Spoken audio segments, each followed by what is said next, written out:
여러분 상상해보세요. 11차선대로 차가운 아스팔트 위에 흩어진 안경 조각과 서류 가방. 회식 후 평소처럼 귀가하던 한 직장인의 비극적인 현장입니다. 과연 이 사고는 산재일까요? 아닐까요? 오늘 대법원 판례를 통해 그 명확한 기준을 짚어드리겠습니다. 대형 건설사의 D팀장은 한 달 넘게 준비한 목업 품평회를 무사히 마쳤습니다. 본사 임원들 앞에서 실력을 증명한 성취감을 안고 동료들과 문화를 즐기고 회식까지 마쳤죠. 늘 타던 전철에 몸을 싣고 집으로 향하는 길, 그는 평온해 보였습니다. 하지만 역에서 내려 집 앞 왕복 11차선 횡단보도를 건너던 순간 갑작스러운 교통사고가 발생했습니다. 아스팔트 위에는 주인을 잃은 서류 가방만이 덩그러니 남았습니다. 가족 곁으로 가려던 D팀장은 결국 다시는 돌아오지 못할 길을 떠나고 말았습니다. 갑작스러운 비극 앞에 남겨진 아내에게 돌아온 것은 근로복지공단의 냉정한 통보였습니다. 산재로 인정할 수 없습니다라는 불승인 결정이었죠. 회사 업무의 연장이라 믿었던 유족은 거대한 벽에 부딪힌 듯한 당혹감을 느꼈습니다. 공단이 거부한 이유는 단호했습니다. 1차 회식 이후 이어진 2차 노래방 자리는 소수만 참여한 사적인 모임이라는 거죠. 업무와 무관한 개인적 친목일 뿐이라는 겁니다. 과연 그날 밤의 2차 자리는 정말 개인적인 유흥이었을까요?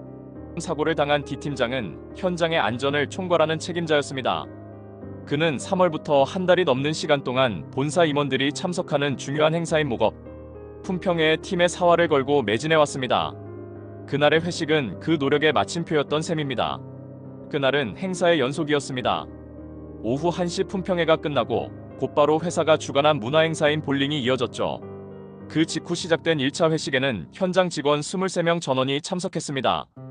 한 명도 빠짐없이 모두가 모인 명확한 공식 행사였습니다. 1차 이후 자리는 노래방으로 이어졌습니다. 여기에는 공사를 총괄하는 부장과 과장, 그리고 D팀장을 포함해 총 9명이 참석했습니다. 안전관리 책임자였던 D팀장에게 상급자들이 함께한 이 자리는 단순히 즐기는 자리가 아니었습니다. 여기서 아주 중요한 사실이 하나 있습니다.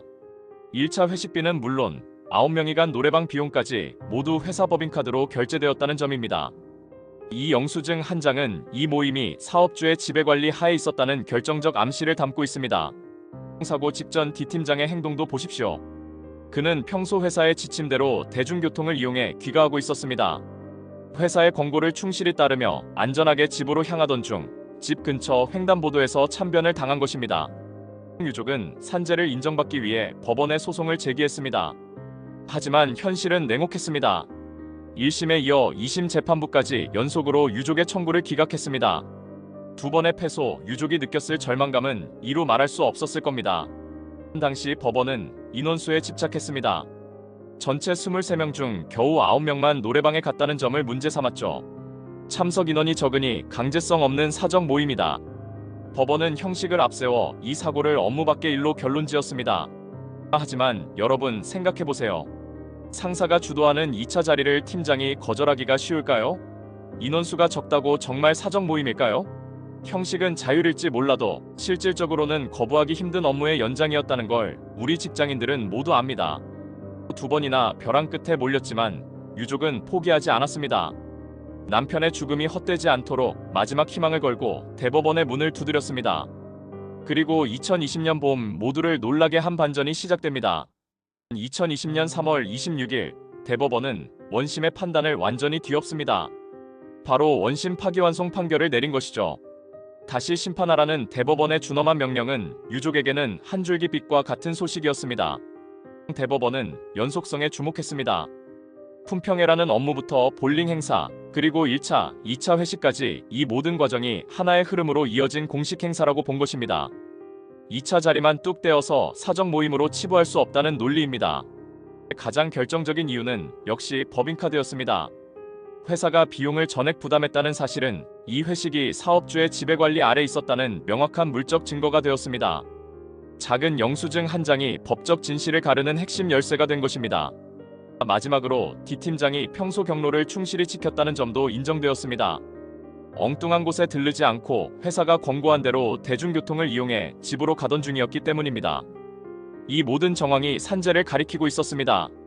버려질 뻔했던 작은 영수증 한 장이 거대한 법적 진실을 규명했습니다. 형식적인 인원수보다 그 자리가 가진 실질적인 성격이 무엇인지를 대법원이 정확하게 꿰뚫어 본 것입니다.